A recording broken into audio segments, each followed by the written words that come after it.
Vamos a abrir nuestras Biblias en Hebreos capítulos 1 y 2, pero no lo vamos a leer de momento, no los vamos a leer todos tampoco, porque son 2 capítulos completitos, así que solamente vamos a leer un fragmento del capítulo 2, pero más adelante. Estamos en esta serie titulada La Supremacía de Cristo. El domingo pasado comenzábamos con la primera parte y este es el segundo sermón del capítulo 1 y avanzamos hacia el 2. Pero primero vamos a orar dando gracias al Señor por su palabra esta mañana. Inclinemos nuestros rostros y oremos. Bendito Dios, te damos muchas gracias por esta mañana. En nombre de Jesucristo nos depositamos y nos disponemos para tu palabra en este momento en Cristo Jesús. Amén. El domingo pasado meditábamos en la supremacía de nuestro Señor Jesucristo sobre los profetas. Estos fueron el medio a través de los cuales Dios habló. Encontramos el registro de los profetas en lo que conocemos hoy como el Antiguo Testamento, pero Cristo fue el cumplimiento de lo que los profetas hablaron, de lo que ellos enseñaron inspirados por el Espíritu Santo. Como el cumplimiento, siendo Cristo el cumplimiento, ahora dice Hebreos capítulo 1 que Dios nos habla a través de Cristo, a través del Hijo, quien encarna la ley, los salmos y los profetas. Por eso decíamos, Él es mayor, Él es superior a los profetas. Esta mañana vamos a meditar en la supremacía de Cristo sobre los ángeles, pero no los ángeles California, sino los ángeles de Dios, espíritus creados por Dios. Esa supremacía, esa superioridad es la que sobre los ángeles se expresa, se explica ampliamente en los 2 capítulos, capítulo 1 y 2 de Hebreos. Y ya en el capítulo 2, del 1 al 4, nos provee una aplicación práctica que podemos usted y yo traer al contexto de nuestra vida. En otras palabras, Hebreos 2, del 1 al 4, ya nos ayuda con la interpretación, nos evita el quebrarnos la cabeza de cómo aplicamos esta profundidad doctrinal de la supremacía de Cristo sobre los ángeles. ¿Cómo aplicamos eso a nuestra vida? Hebreos ya nos lo dice en el capítulo 2, versículos del 1 al 4. Ya está ahí esa aplicación que podemos traer a nuestras vidas. Y vamos pues a ir al texto. Vamos a meditar primeramente en los versículos del 4 al 12 del capítulo 1. Bien, el versículo 4 hasta el 7 nos dice de Jesús lo siguiente: hecho tanto superior a los ángeles, cuanto heredó más excelente nombre que ellos. Porque ¿a cuál de los ángeles dijo Dios jamás: mi hijo eres tú, yo te he engendrado hoy, y otra vez yo seré a él padre y él me será a mí hijo?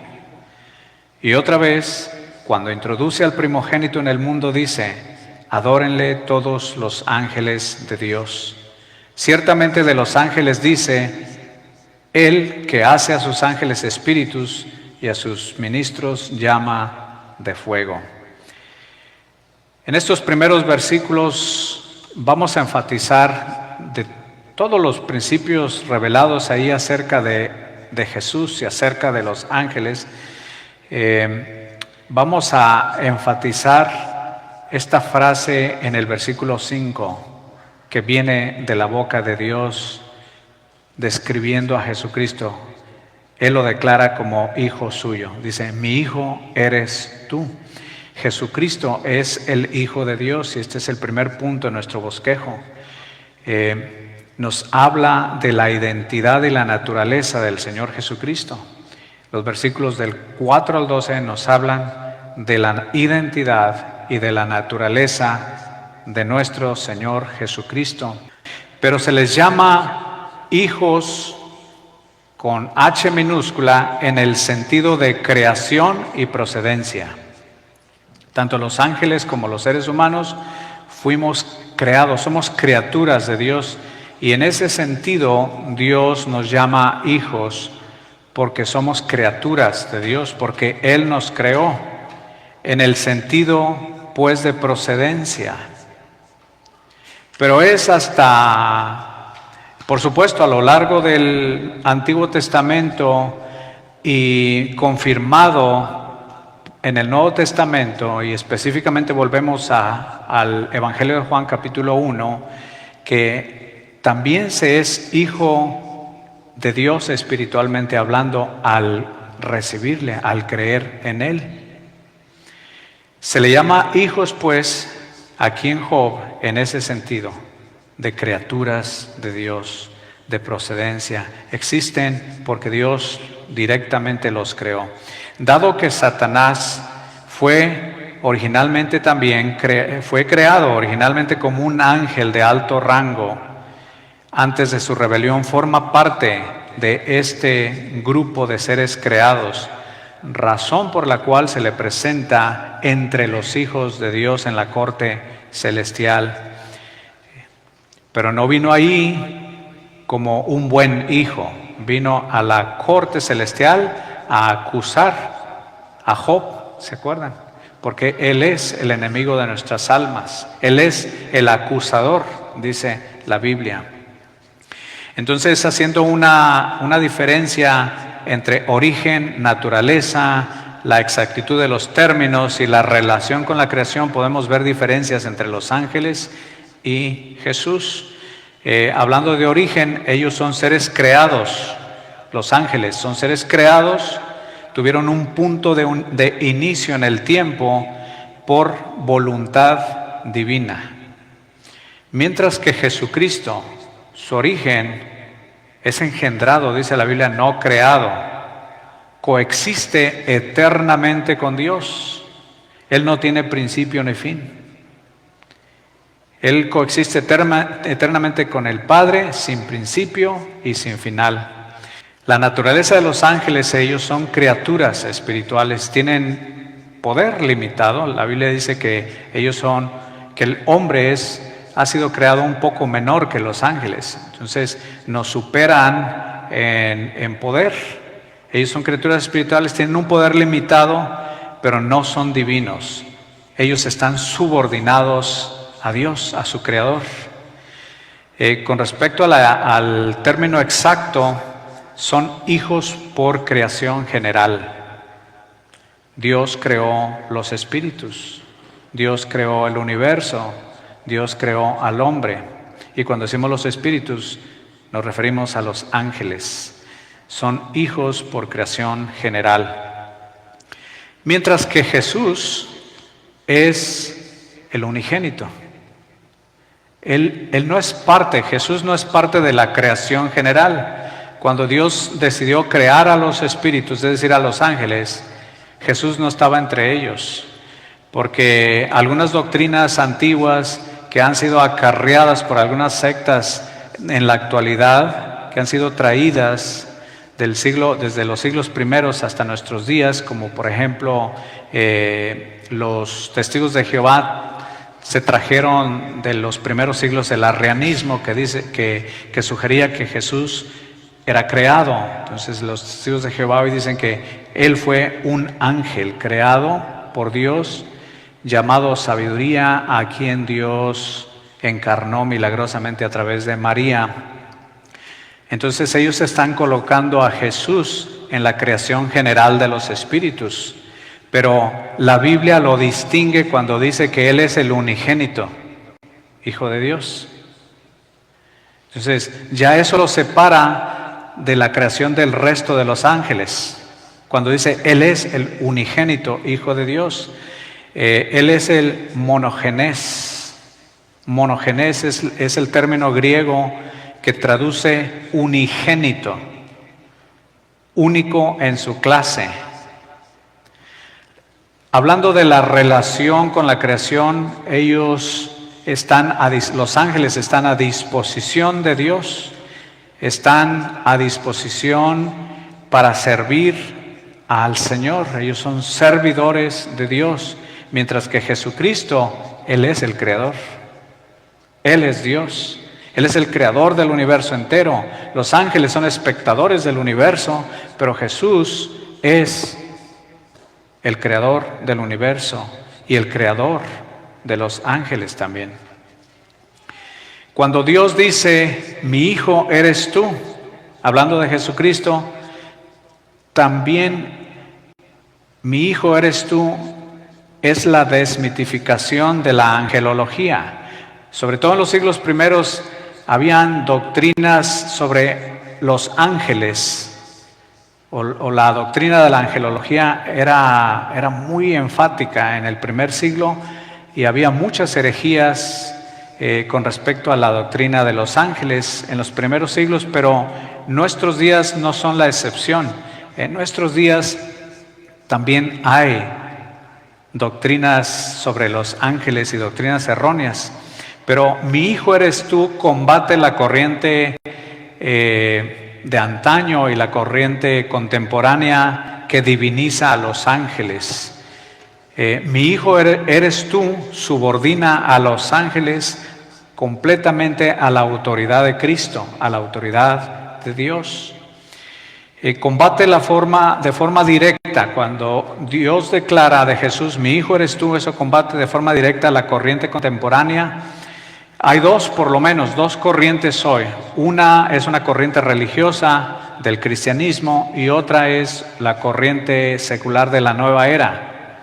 Estas dos manejan doctrinas falsas sobre los ángeles.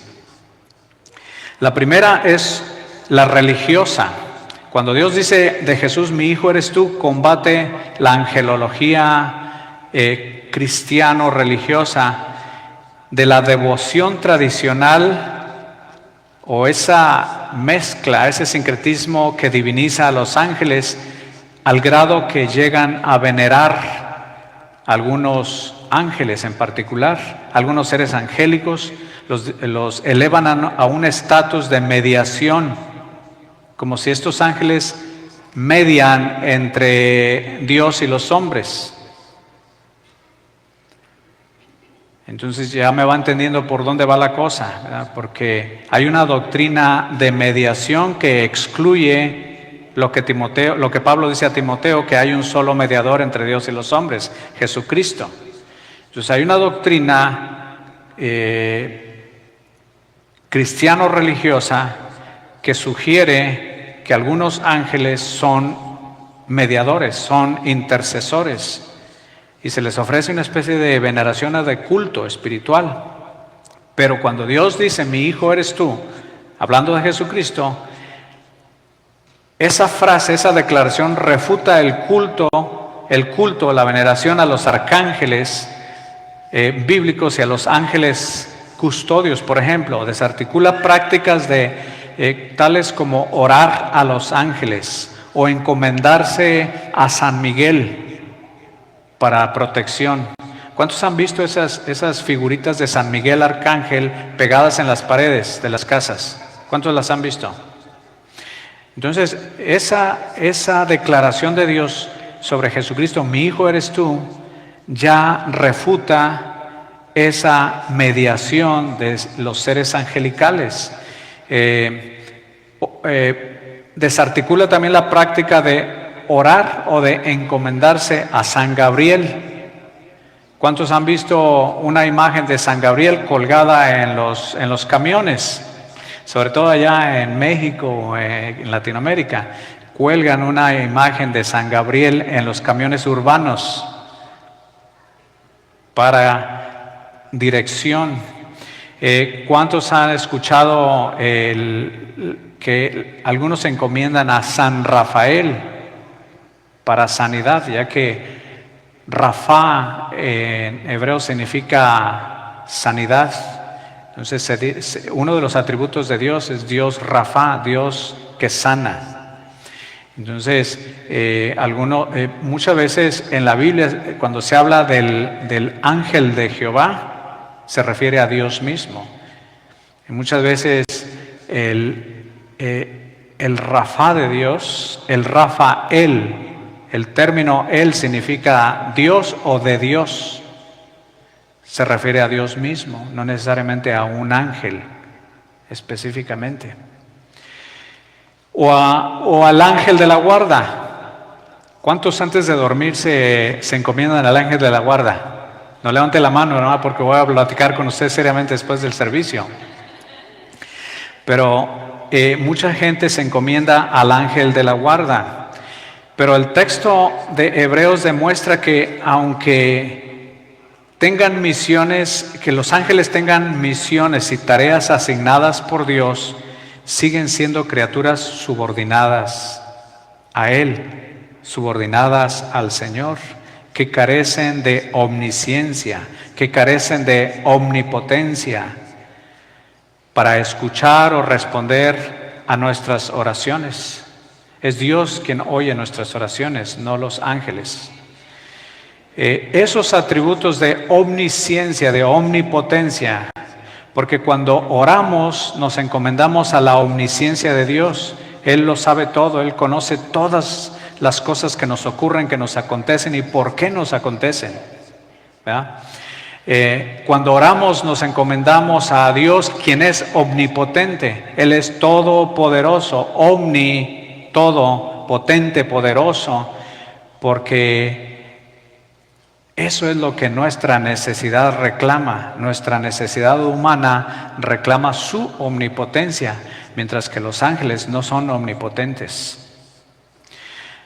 Mi hijo eres tú también desarticula el sincretismo contemporáneo de la nueva era, que también sugiere una angelología, una doctrina falsa sobre los ángeles.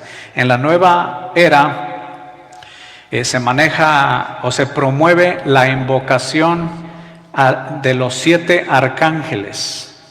Quizás algunos de ustedes han escuchado, quizás para algunos de ustedes esto es nuevo, porque no es muy conocido por ahí, pero existe esa corriente.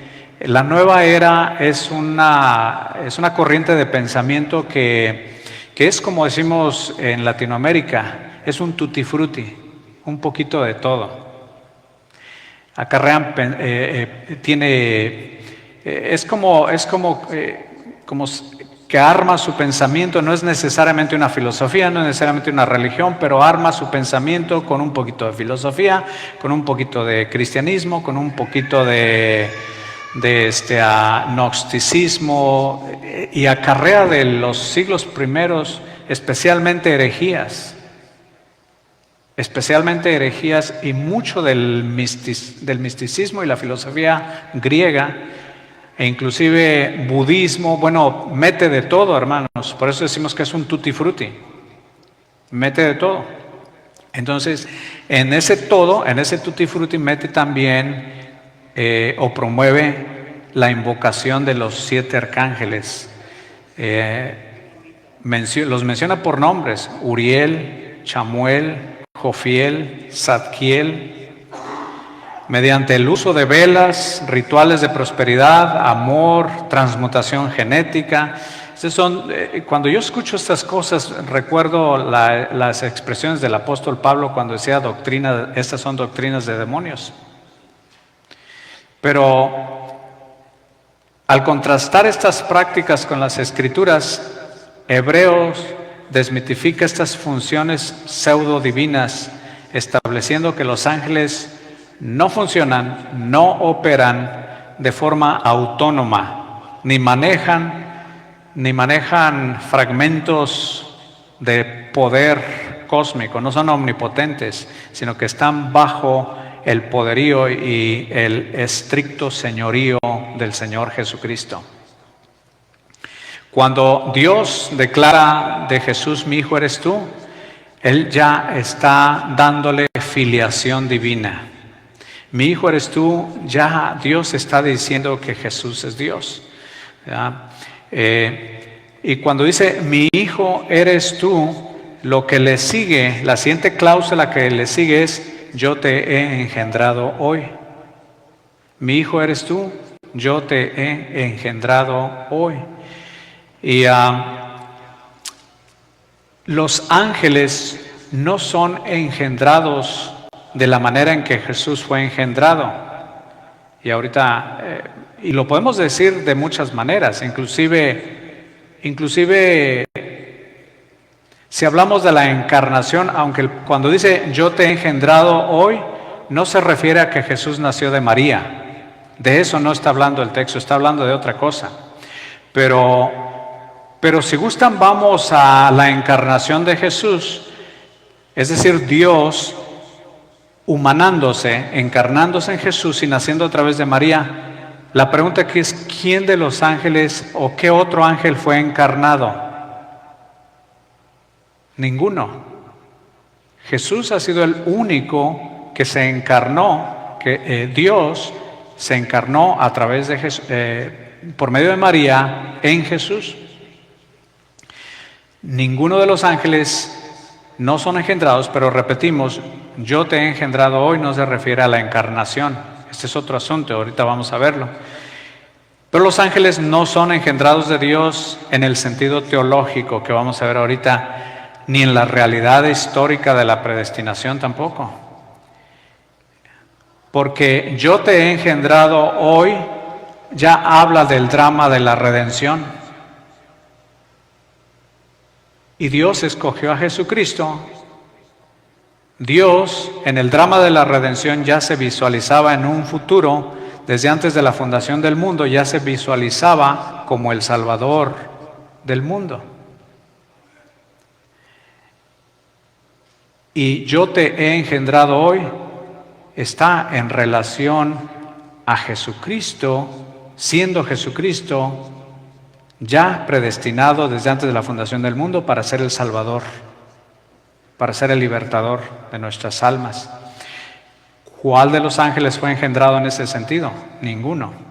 Ninguno de los ángeles fue engendrado para ser el Salvador del mundo. A eso nos referimos cuando decimos, ellos no son engendrados de Dios en el sentido teológico ni en la realidad histórica de la predestinación. Aspecto que involucra el ministerio terrenal. La predestinación involucra el ministerio terrenal, involucra la encarnación, la obra en la cruz, involucra su muerte en la cruz y su resurrección. Yo te he engendrado hoy, involucra todo esto, específicamente la resurrección. Ningún ángel cumplió ese propósito. Ningún ángel fue escogido para encarnarse. Ningún ángel fue escogido para predicar el mensaje del arrepentimiento y a predicar el reino de los cielos. Ningún ángel fue escogido para predicar el arrepentimiento y la fe, y ningún ángel fue a la cruz por nuestros pecados. Ningún ángel murió por nuestros pecados. Ningún ángel resucitó al tercer día. Solo Jesucristo fue predestinado para venir, morir y resucitar por nosotros. Cristo se diferencia de los ángeles en la realidad de que la expresión engendrado está en estrecha relación con su resurrección. Cuando Dios dice yo te he engendrado hoy, está hablando de la resurrección de Cristo y de las consecuencias de la resurrección. Mi hijo eres tú es una cita que el autor de Hebreos trae del Salmo 2, versículo 7, del Salmo 2 o el Salmo 2, versículo 7, que dice, yo publicaré el decreto, Jehová me ha dicho, mi hijo eres tú, yo te engendré hoy. Son las mismas palabras, el mismo salmo traído, citado en Hebreos. Yo publicaré el decreto, Jehová me ha dicho, mi hijo eres tú, yo te engendré hoy. La frase, mi hijo eres tú, yo te he engendrado hoy, del Salmo 2, del Salmo 2, versículo 7, se relaciona directamente con la resurrección de Jesucristo en el Nuevo Testamento, donde se interpreta no como su nacimiento físico, sino como su entronización. Por eso decimos, yo te engendré hoy no habla de la reencarnación, no habla de su nacimiento de María. Entonces no se interpreta como su nacimiento físico, sino como su entronización. Cuando Jesucristo resucitó y fue ascendido a los cielos, Él fue entronizado. Y su manifestación pública como Rey y Salvador. Cuando Dios dice, yo te he engendrado hoy, está declarándolo como el soberano Dios y Salvador, Rey y Salvador.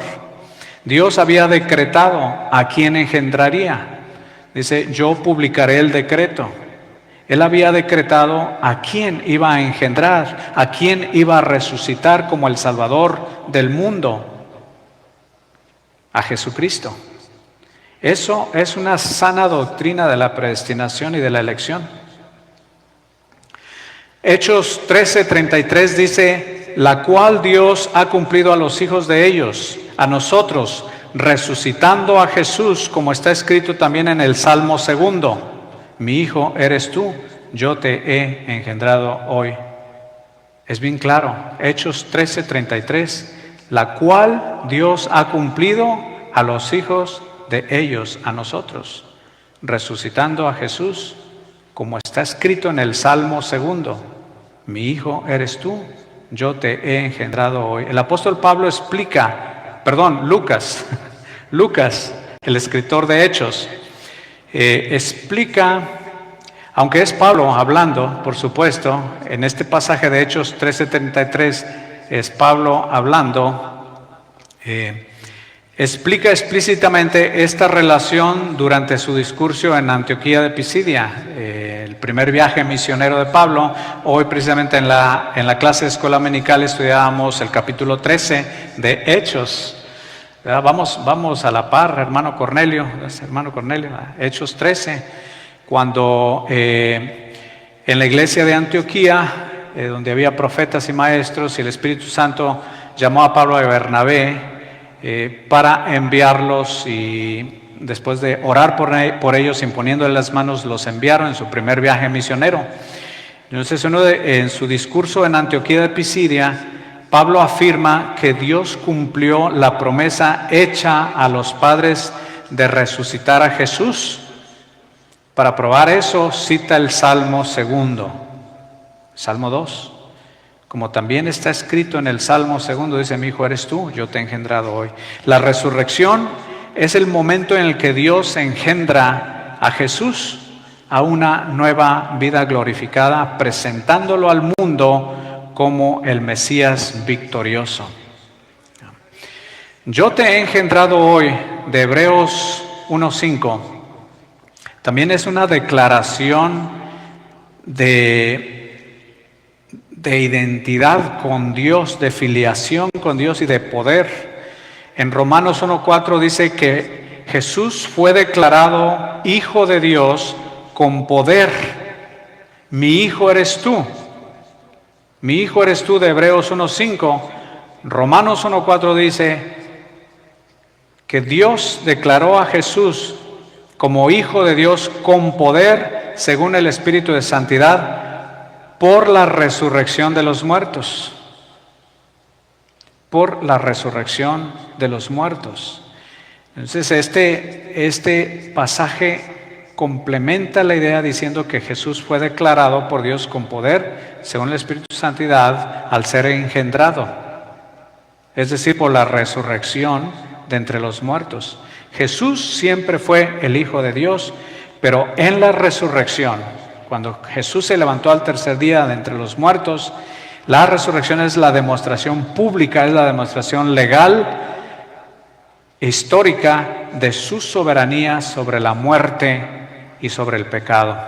Y otra vez en el versículo 6, y otra vez cuando introduce al primogénito en el mundo, dice, adórenle todos los ángeles de Dios. Aquí hay otro término que describe a Jesús, el primogénito. Él es el primogénito de entre los muertos. Entonces, ¿qué es esto del primogénito de entre los muertos? Dice allá en Colosenses 1:18 que Jesús es la cabeza, Él es el cuerpo de la iglesia, Él es el que es el principio, el primogénito de entre los muertos, para que en todo tenga la preeminencia. Tanto Hebreos como Colosenses llama a Jesús el primogénito de los muertos en el acto de engendrar. En la resurrección, eso le convierte en el primero de una nueva creación. Jesús resucitó a Lázaro, pero Lázaro no fue engendrado como Jesús. Lázaro se le dio vida, pero murió de nuevo. Lázaro es el único ser humano en la historia que murió 2 veces físicamente. Pero Jesús resucitó y Él está vivo hoy. Él no murió, no volvió a morir y jamás morirá. Y cuando Él resucitó, cuando Él vino a ser el primogénito, el primero que resucitó entre los muertos, Él está abriendo el camino para que muchos más seamos resucitados en el día postrero. Entonces, cuando pensamos en la resurrección de los muertos, de aquellos que resucitarán en Cristo Jesús, Jesús es el primogénito en esa categoría, el primogénito de entre los muertos. En otros pasajes del Nuevo Testamento se describe a Jesús como el unigénito, Hijo de Dios. Y ya decíamos que unigénito es único en su clase, único en su género, único en su tipo o linaje. Esto nos habla, mi hijo eres tú, yo te he engendrado hoy, nos habla de exclusividad salvífica. Consagra a Jesús por su naturaleza única, original, específica, como el designio divino y el único medio de salvación. Mi hijo eres tú también nos habla de que Jesús es Rey eterno y es Creador eterno. Allá en el versículos 8 al 9 dice, mas del Hijo dice, tu trono, Dios, por el siglo del siglo, cetro de equidad es el cetro de tu reino. Has amado la justicia y aborrecido la maldad, por lo cual te ungió Dios, el Dios tuyo, con óleo de alegría más que a tus compañeros. Esos versículos 8 y 9 nos dice que Jesús es Rey eterno, tu trono dice en el versículo, oh Dios, por el siglo del siglo. Eso quiere decir eternidad. Tu trono es eterno. Y luego cuando dice, por lo cual te ungió Dios con óleo de alegría, esto ya indica una práctica, esto señala una práctica tradicional de la antigüedad, donde los reyes eran ungidos con aceite y se hacía gran fiesta. Era un tiempo de alegría, ungido con óleo de alegría por encima de sus compañeros, hablando de Jesús. ¿Quiénes son sus compañeros? Pues los ángeles, porque Hebreos 1 y Hebreos 2 está hablando que es superior a los ángeles. Versículo 4, hecho un tanto superior a los ángeles. Entonces, por encima, ungido con óleo de alegría, por encima de sus compañeros, es los ángeles y los seres humanos. Esta distinción exalta su posición como Rey eterno, como Rey mesiánico, como Rey soberano. Ese es Jesucristo. También Creador eterno. Versículo 10 nos dice, y tú, oh Señor, en el principio fundaste la tierra y los cielos son obra de tus manos. Me salté la coma. En el principio fundaste los cielos y la tierra. La tierra y los cielos son obra de tus manos. Ellos perecen, mas tú permaneces.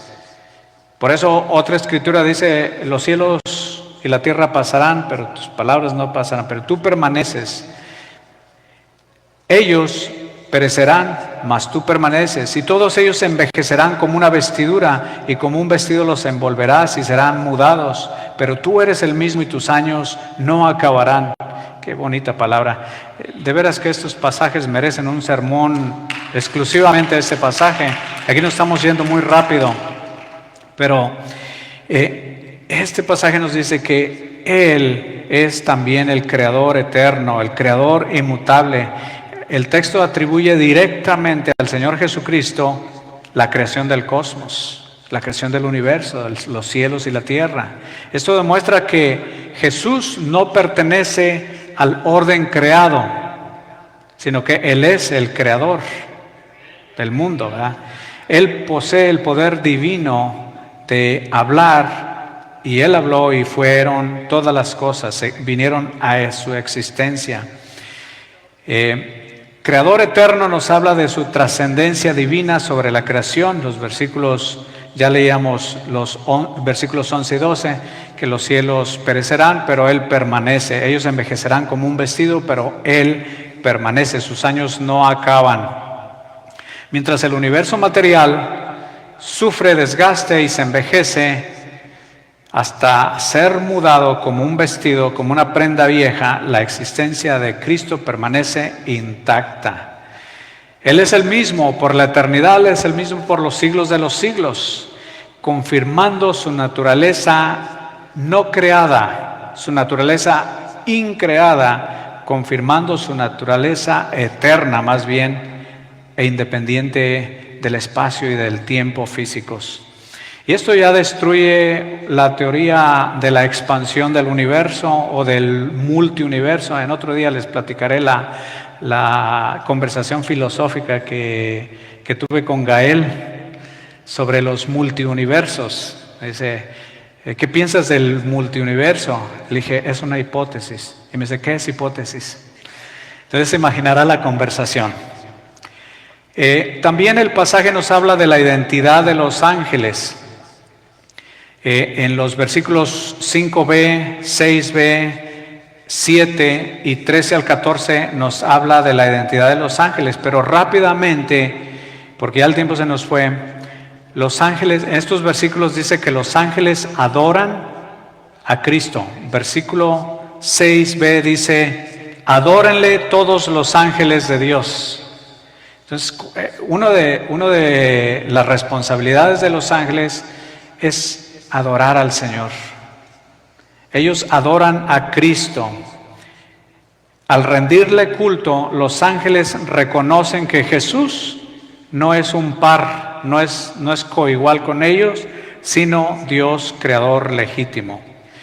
Y hay muchos pasajes en las Escrituras donde habla precisamente de que los ángeles están en el trono del Señor diciendo como Isaías 6 del 1 al 13, Juan 12, 41, Apocalipsis, los ángeles declaran alrededor del trono, Santo, Santo, Santo Jehová de los ejércitos.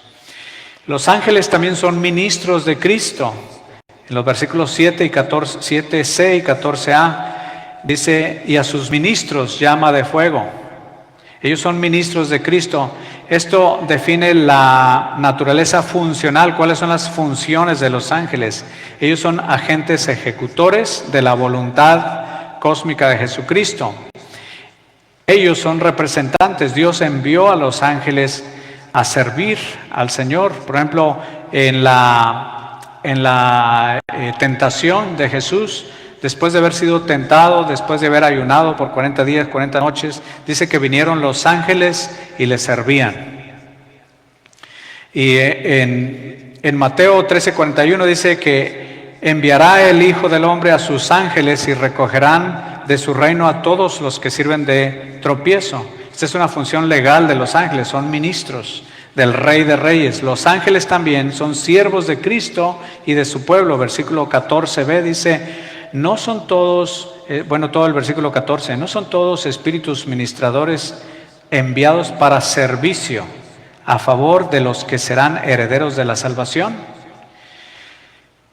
Destaca la función operativa de los ángeles hacia los creyentes, y de aquí yo creo que sale por ahí la doctrina del ángel de la guarda. Pero la labor de ellos no es recibir veneración humana, sino servir de instrumento en el plan de redención diseñado por Dios. Por ejemplo, en Hechos 12, de versículos 7 al 11, Pedro dice, ahora entiendo verdaderamente que el Señor ha enviado a su ángel y me ha librado. En Daniel 6:22, dice Daniel: mi Dios envió su ángel, el cual cerró la boca de los leones para que no me hiciesen daño. Entonces los ángeles son siervos de Dios. Por último, vamos a ponernos de pie y vamos a cerrar con lo siguiente. Vamos a leer juntos Hebreos 2, versículos del 1 al 4, donde está la aplicación para nuestras vidas. Ya que hemos visto todo esto acerca de Cristo, ¿cómo lo aplicamos a nuestra vida? Hebreos nos ayuda con eso. Vamos a leer todos juntos Hebreos 2, del 1 al 4. Dice: por tanto, es necesario que con más diligencia atendamos a las cosas que hemos oído, no sea que nos deslicemos, porque si la palabra dicha por medio de ángeles fue firme, y toda transgresión y desobediencia recibió justa retribución, ¿cómo escaparemos nosotros si descuidamos una salvación tan grande, la cual, habiendo sido anunciada primeramente por el Señor, nos fue confirmada por los que oyeron, testificando Dios juntamente con ellos, con señales y prodigios y diversos milagros y repartimientos del Espíritu Santo según su voluntad? Por causa del tiempo, hermanos, lo que estos 4 versículos nos dice es que debemos de no descuidar nuestra vida. Argumenta que si la ley que fue transmitida por ángeles exigió una retribución estricta y que es imposible escapar del juicio divino si se menosprecia y se descuida una salvación tan grande, es una magnitud superior. Entonces, el Señor Jesucristo fue engendrado para ser el Salvador, nuestro Salvador. No descuidemos eso. Segundo, estamos seguros, primero más bien es la perseverancia. En versículo 1 dice que seamos perseverantes, demanda una atención máxima y diligente a las verdades del Evangelio recibidas, advirtiendo sobre el peligro inminente de deslizarnos y de no perseverar. Entonces, estos 2 llamados, la perseverancia y el no descuidar nuestra vida, el no descuidar una salvación tan grande, es el llamado que Hebreos 2 nos está haciendo. Vamos a orar. Señor, te damos muchas gracias por tu palabra en esta mañana. Señor, que esta quede hincada en nuestros corazones, en nuestras mentes, y que dé frutos para la gloria de tu nombre en Cristo Jesús. Amén.